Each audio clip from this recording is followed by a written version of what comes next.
Yeah.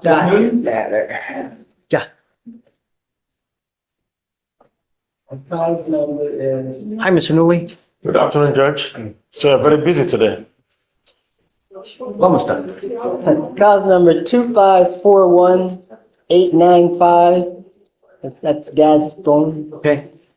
And Mr. Gascon is in the courtroom today. He needs to travel for his job and he's on the call-in, random call-in. That I him over spoke- there? That is him, Judge. Okay. I So spoke- it's no travel restriction. If he gets called in to take a test while he's gone, he's going to have to go to a Quest Diagnostics wherever he's located. Again, they're all over the country. I don't want Punka City Labs. It's got to be Quest Diagnostics, so it's ASCLD certified. We know that it's a legitimate lab. He gets the results to you guys, you get it to them, and then we're Thank you, Judge. Thank you, Judge.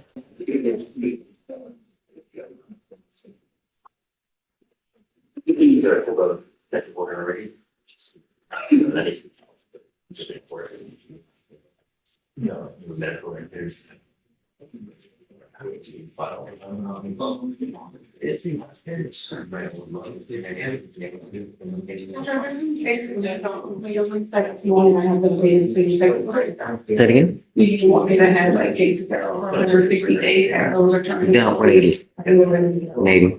Oh, 180. Yeah, just if it's at 150, just ask, is discovery complete? Because if discovery is not complete at 150, then we got a problem. You could probably. Whose plea is this? You know? This one I was yesterday, the one that was like last minute, then we set for tomorrow. We're just waiting on Plaza. He's in custody. Okay. And she should be on the way. So I got the panel outside, so I give him 5 minutes just to use the restroom. Okay. If you want to go ahead and let the lawyers know in the trial case, that there should be in one of the witness rooms that the panel is here. Okay. See if they're ready. Okay. Yes, sir. Please. What time do you usually can be taking a break? I'm sure I'll be there. I don't know. Let's see I don't know if we're even going to go because, Oh. so let me see Okay. if they can work something out. I don't know.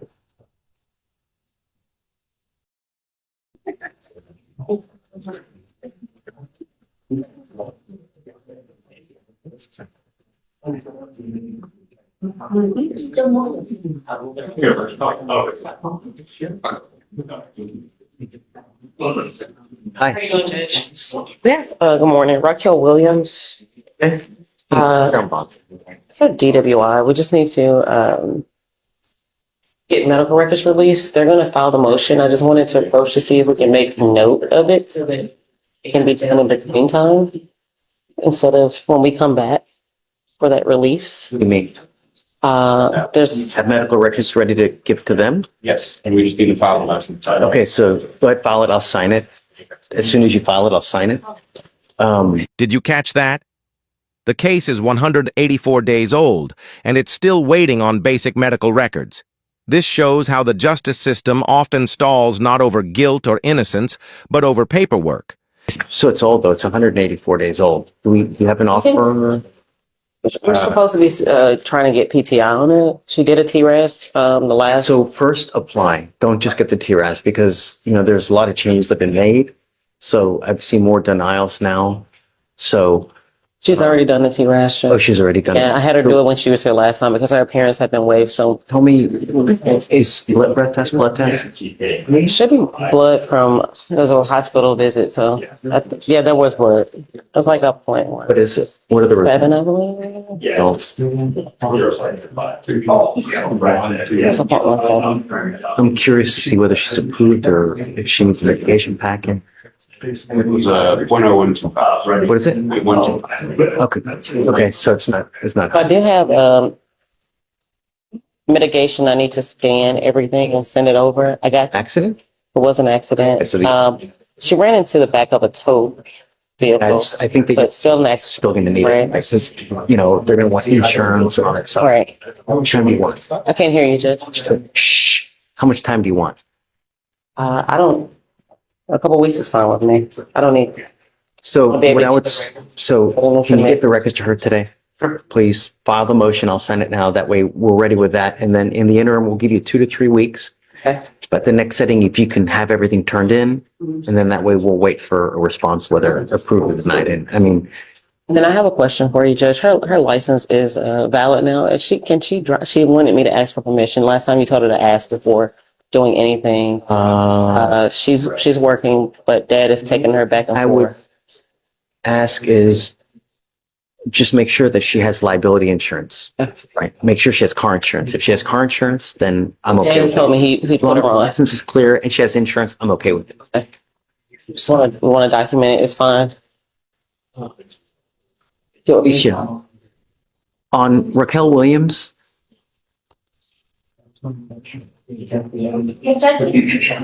we ordered no driving. Can you confirm with her now? Ms. Moore? Can you confirm with her now? Does she have insurance now? Dad replaced her on. I confirmed with him. He was here last setting with her, and they were ready to confirm it then. So they have car insurance? It's not. Let me find out if he actually. Because I told him that last time. Judge is going to want to know you have it already. As long as she has car insurance, I'll amend the conditions to allow her to drive. Okay. Yeah. And then after that, if she does, let Felicia know, and then we'll amend the conditions to allow her to drive, and then just get a reset with Billy, and then, yeah.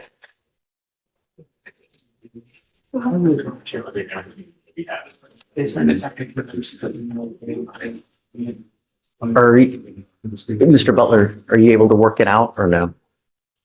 Work out some of the. Just the case in general or no? So they agree that my issue is, good and valid. That's first case. And we can talk about it if you want to. No, I get it. Yes, sir. And we have to show you from the years, we can take you right through that section. I don't think, look, have you seen what he's talking about? Yes, and I just spoke with, And is it as in the motion? Has he say, have you seen this? That is a transcript. the Okay. facts of the motion are as he says. Yeah. What do you think? I actually just spoke to Alex and said that case was recently overruled by It's just that the Erdman case was overruled by the Court of Appeals, the Criminal Court of Appeals in 2012 by a case. No, this is Serrano. They cited the Erdman case. The underlying, You talking about Simon? It didn't overrule Erdman. they state, No, it didn't. and I would like to, we can read it together. I would like to share it with the court. And Last I checked, a court of appeals out of the Sixth Circuit or something does not overrule the court of criminal. this is the Court of Criminal Appeals, Finan. I'm sorry? Finan is out of the Court of Criminal Appeals. Okay, so tell me what it's, what's in. One second. So. Obviously, we'll give you time to look at it so you can. Yeah, no, it's still up to you. I've read fine. And I would like to share it with you. So it says the rules developed by Erdman's progeny are contrary to the fundamental rules that determine whether consent was rendered voluntary. Importantly, these rules, like the analysis of Erdman himself, overlook the fact that the voluntariness of consent must be analyzed based on the totality of circumstances. And That's what Sandoval says, my Now, friend. hold on, let him finish. Let him finish. and no statement, whether it refers to the consequences of refusing a blood test, the consequences of passing or failing a blood test, or otherwise, should be analyzed in isolation because its impact can only be understood when surrounding circumstances are accounted for. In other words, allowing any statement by itself to control the voluntariness analysis contradicts the basic rule that voluntariness must be determined based on case-specific consideration. Sure, of course. And then they explicitly say, therefore, because of its flawed reasoning and the flawed case law that results from it, we overrule Erdman, which is what that Serrano case relies upon, is Erdman. So Judge, so Erdman, just, by the way, didn't overrule Erdman in its entirety. So what they're saying is the construct. So let's think about what Erdman was. In Erdman, the officer read a statutory warning, okay, that said that if the person didn't give a breath. This is the turning point, the breath test battle. The defense is arguing that the officer made a deal, blow into the machine and go home. If that's true, it's not just bad policing. It could make the entire breath test Test that they were going to get blood. That's not coercive. That was reading the statute. So if you read the case that I cited, Serrano, and then there's Navarro after that. Law. So, and I want to give you time to look at everything, right? But I mean, this is like right on point with this. 100%. Right on point, right? So And if Erdman is right on point with this, then okay. But if it's not right on point with this, then it's, And Judge, then there's Sandoval as well. One of your sister courts just 2 days ago also ruled in an exact situation like this, where an officer gave the improper admonishments that, hey, if you give a breath test, I'm going to take you home. And Okay, that's what so was said. I think that we're getting way ahead of each other. So let's, first off, we're not on the record, are we? Yeah, we need to get there. So, yeah, we're getting way ahead of ourselves. So, all right, Ramona, you ready? Guys, we're going on the record. If you want to talk, go outside, please.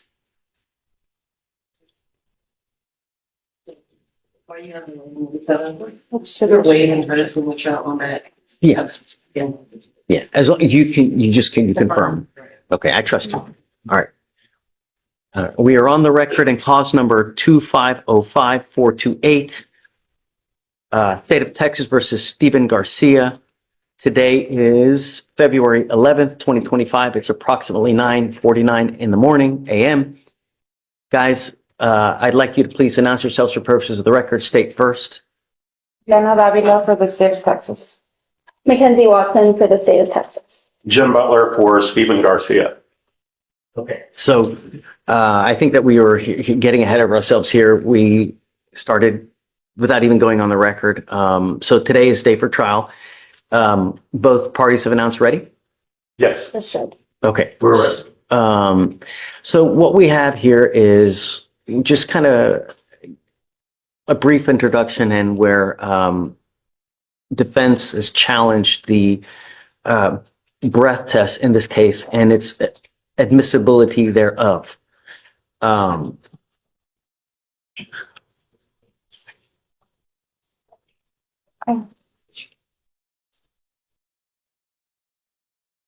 You guys have reviewed everything outside, correct?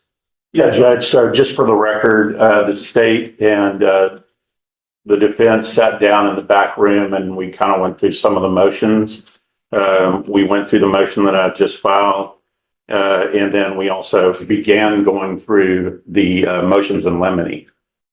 So, and then of course, we brought this motion to keep the breath test out, basically because the officer gave language that was outside statutory language that they are supposed to give when they're offering somebody a breath test.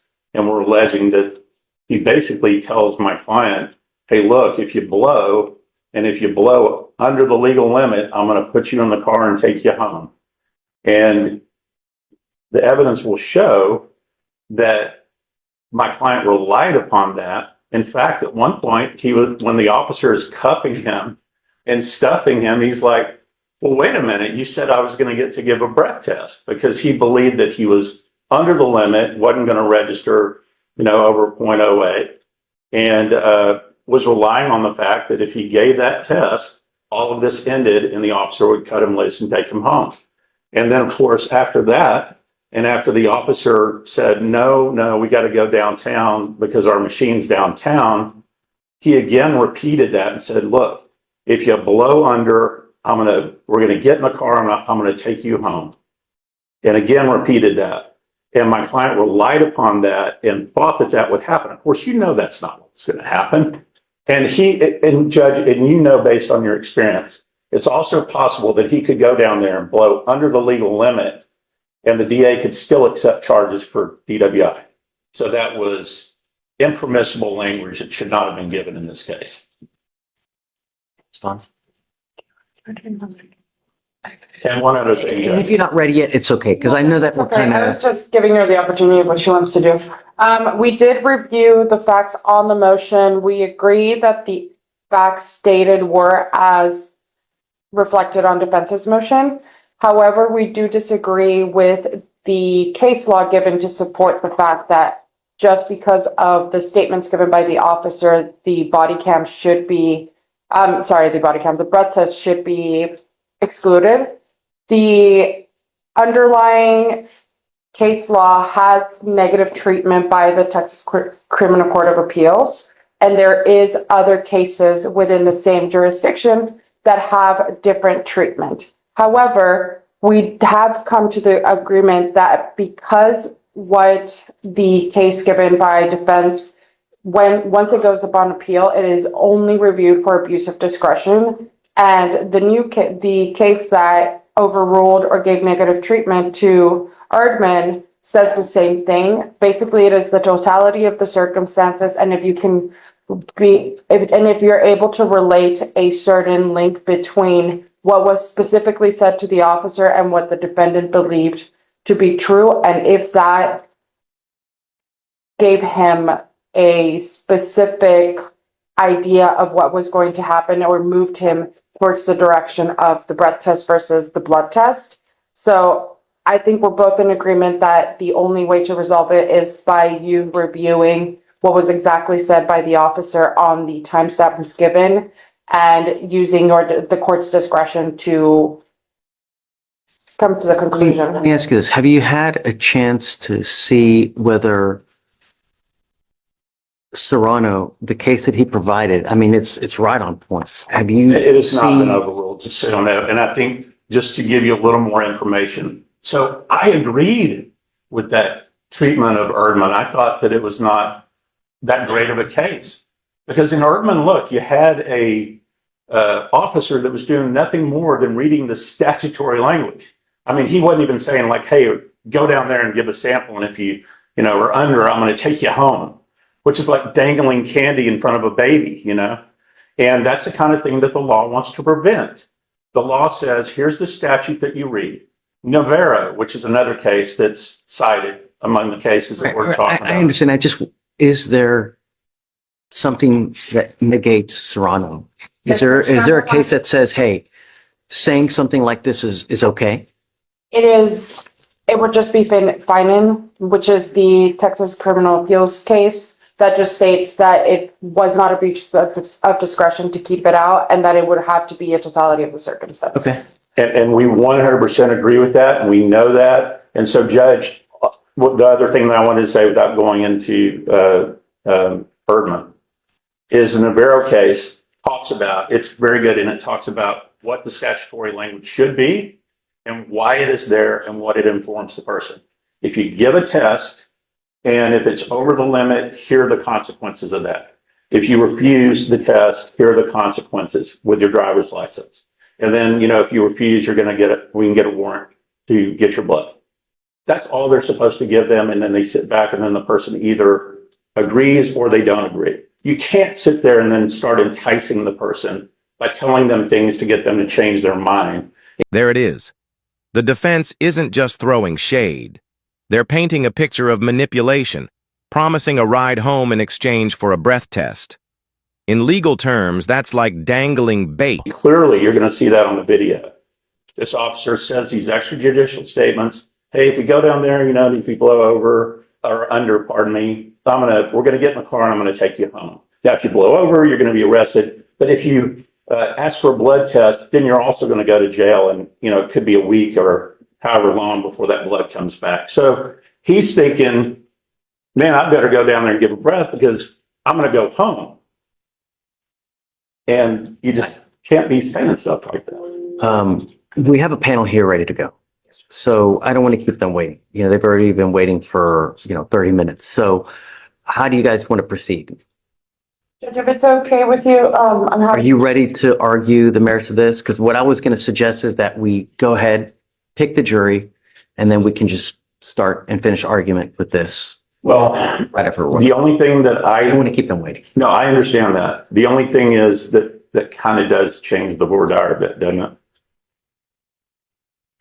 If you want to exclude the breath test part of your voir dire, then I guess it can be talked about. It's not totally excluded, even if it gets excluded, because we can't force them into specific facts that there is no breath test. Of course.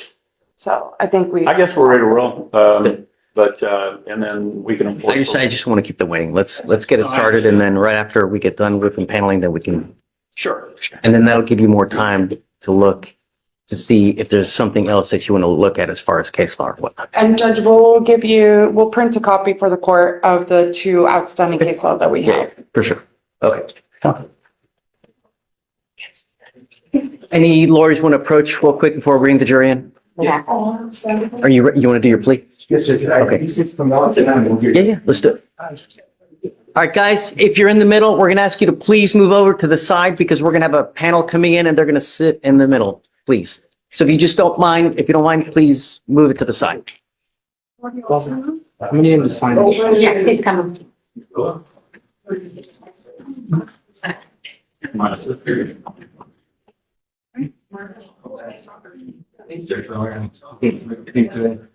I was hoping you could finish briefly. Yes, yes, no, we'll get it done today.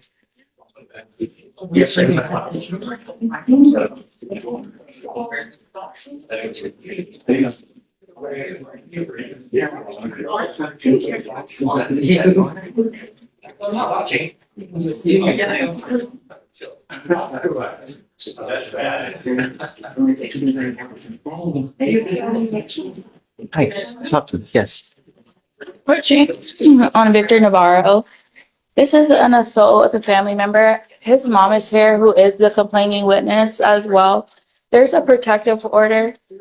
I am requesting that the court lift the protective order. She is the only person to take care of him. I spoke with her this morning. Spoke about a couple days ago. No, this is new. This one is new for me. It's on docket. It is on docket today. Is he in jail? He is in custody. So I'm asking for two things today. One, a PR bond. He does not have any other violent criminal history.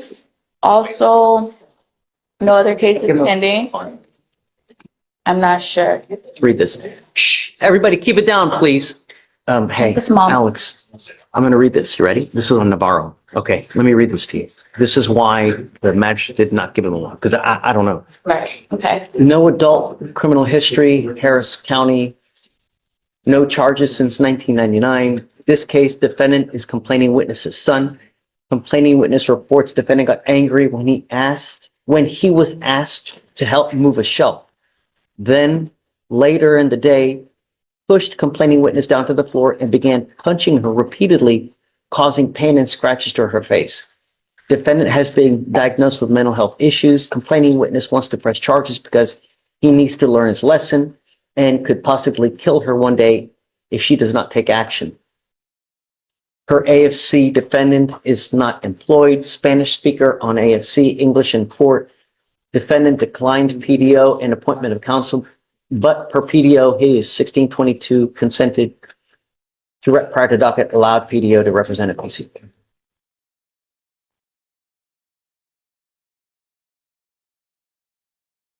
I need to talk to him. So, yeah.